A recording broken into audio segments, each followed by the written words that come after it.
Hi friends, I'm Justin, I'm Les. and together we're L&J Homestead.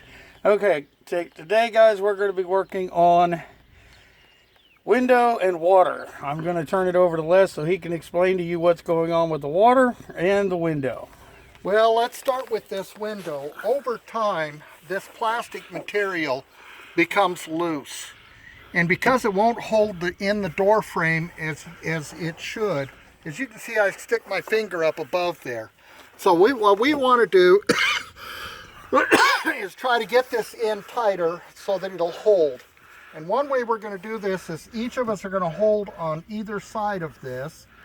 And I'm going to hold this while we loosen the screws, because you have to be able to hold the glass in place, because otherwise the glass will slip down into the door and it's harder than heck to get that out of there. So you never want it to go clear down into the door frame, or the glass will be way down there for a long time.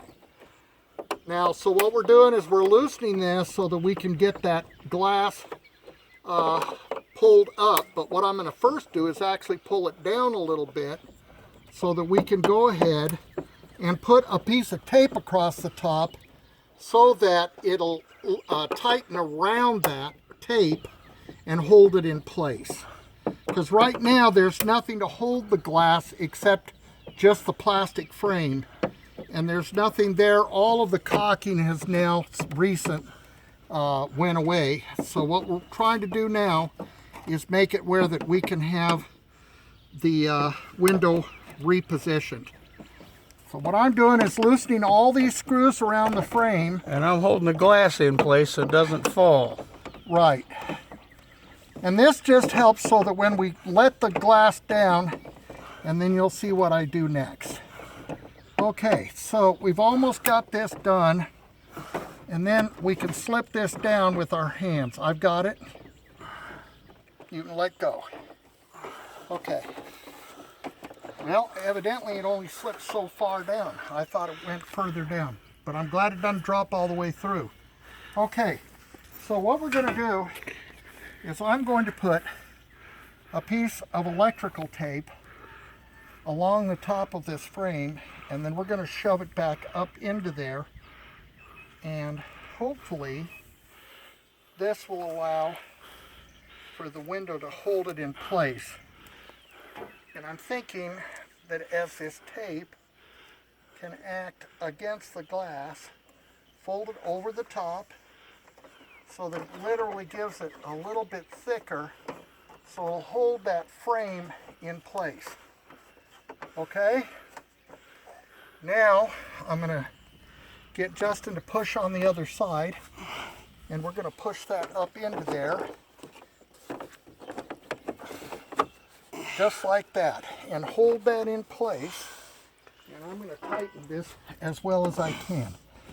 And hopefully this time it'll hold. And hopefully that tape will hold that window from slipping back down again. If it doesn't, we'll try something else and maybe some super glue and silicone caulk. Right. But we're going to try with the tape, which I think will just stretch it enough to allow for the window to hold in place. And as we go down the road, if we see any shifting or vibration causing it to open, then we will stop and recapitulate and recogitate what's going on until we can get it to go.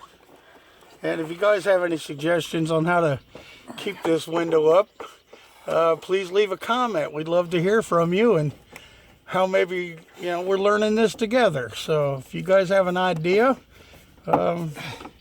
drop a comment so we can work together on this.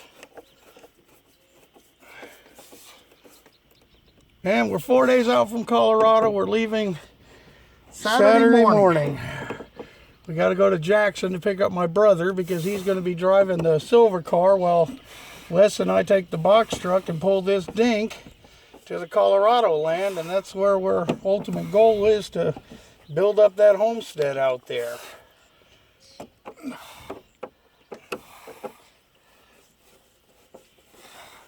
And I don't want to let go of that glass until Les has the final screw tightened. just because I don't want to see it maybe slip back down in there and we lose it forever.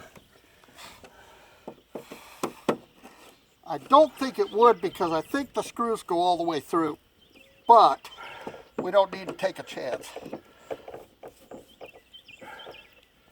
And we're not using the electric screw gun on this because we're afraid the vibration may damage the glass, and we really or loosen it to the point where we can't keep it tight.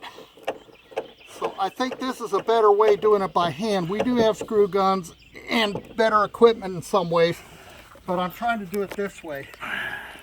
Now another thing I'm going to do is I think I am going to go ahead and put a small piece, a strip on either side of this super glue. Sorry about that. I thought my phone died. I can't see it in the sun here, so I'm doing the best I can. I apologize for the handprint across the screen. So I'm just putting a small bit of super glue that might keep it from going down into that. I kind of did a little over there. Now it's going to be all over my hands. Okay. So I'll have sticky fingers now. All right. So there we go, everybody. And the next thing I wanted to tell you about was earlier today. Of course, we bought this from somebody, so we didn't know how they set it up. And of course, for winter, they had went ahead and left the low drain pipes, valves open. So when we first tried the pump, our water went out the back end of the trailer.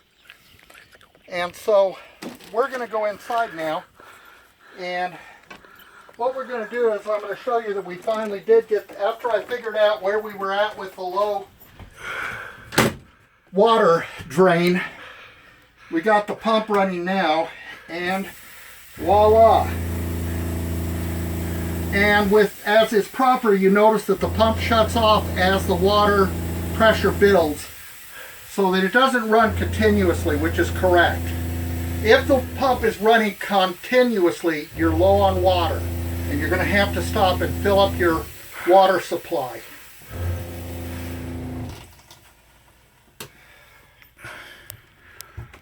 So everybody, we just go ahead. Just a short video to show you the window in the water, and we're gonna stop here and just say thanks for coming in, and be sure and like us, and if you can get your friends to subscribe, let them know there'll be a lot more information about RVing and about Homestead.